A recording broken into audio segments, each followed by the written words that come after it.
hello छोरा के हो के को मेडल दिसी बाबु खेलामा स्पोर्ट्समा जितेको स्पोर्ट्समा जितेको यो के को मेडल हो यो मैले क्याङ्गारू रेसमा भेटेको यो थर्ड हो हजुर गुड अन्त यो इनाटमा आमा मेरो छोराले त दामी दामी भेटेछ त इनाटमा भेटेको इनाट भने कस्तो गेम हुन्छ माटी पानी भन्छन् एसामिसमा नेपालीमा माटी पानी भन्छन् माटी पानी भनेर चाहिँ यस्तो पानी माथि गर्ने हजुर ए त्यसमा भेटेको हजुर अनि यो चाहिँ कङ्गारुमा क्याङ्गारू रेसमा चाहिँ यसरी जाम गर्दै जानुपर्छ ए हो र त्यसमा भेटेको गुड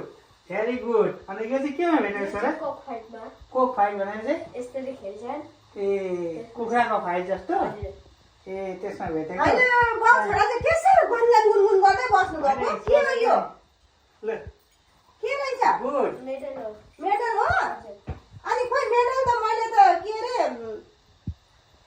गोल्डन देखेको थिएन अनि यो त कालो कालो छ त छोरा कति गोल्डन भेटिन अर्को पालि भेट्छु हो हिम्मत चाहिँ राख्नुपर्छ नि यो चाहिँ कति खाटको हजुर ए खाट भए पनि पाएछस् नि त म मम्मीलाई ल्याइदिन्छु मलाई आबै मेरो छोरालाई थ्याङ्क यू हौ अम्मै निकै गर्व पो लाग्दो रहेछ यस्तो कालै भए पनि झुन्डाउँदा त मम्मी भएको गर्व हो नि हैन छोरा थ्याङ्क यू माइ सन यसरी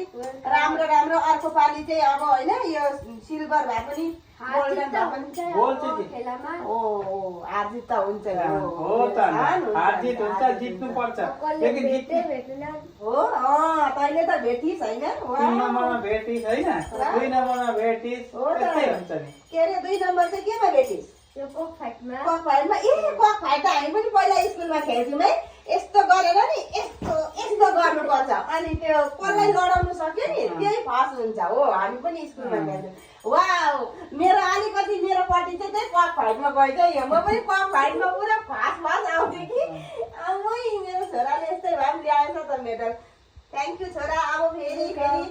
राम्रो राम्रो गर्नु होइन हार जित त सबैको हुन्छ हो कि होइन भन्नु त हार जित हुन्छ कोसिस गर्नुपर्छ कोसिसमा हार जित भने केही फरक पर्दैन कोसिस कोसिस गर्नुपर्छ कोसिस गर्ने वालेको हार नै होते भनेर भन्दैन कोसिस गर्ने वालेको हार कभी नै होती कोसिस चाहिँ गर्नै पर्छ हो मेरो छोराले यति भए हुँदैन म सक्दिनँ भनेर कहिले बस्नु हुँदैन हिम्मत गर्नुपर्छ म सक्छु म गर्न सक्छु पढ्नु पनि म पढ्न सक्छु म यो पार गर्न सक्छु म सेकेन्ड आउँछु फर्स्ट आउँछु त्यो भनेर गर्नुपर्छ अब के अरे कोही पास पनि भइहाल्छ फर्स्ट पनि हुन्छन् कोही सेकेन्ड पनि हुन्छन् त्यस्तै हो फास्ट गर्नलाई पनि लास्ट गर्नलाई पनि गाली गर्नु हुन तिनीहरूलाई पनि सिकाउनु पर्छ राम्रो सिकाउनु पर्छ उनीहरूलाई पनि सल्लाह दिनुपर्छ हिम्मत दिनुपर्छ उनीहरूको मजाक उडाउनु हुँदैन मेरो छोराले यति चाहिँ ल्याएर आएछ होइन मेरो छोराले अब फेरि अगाडि बढ्नु ल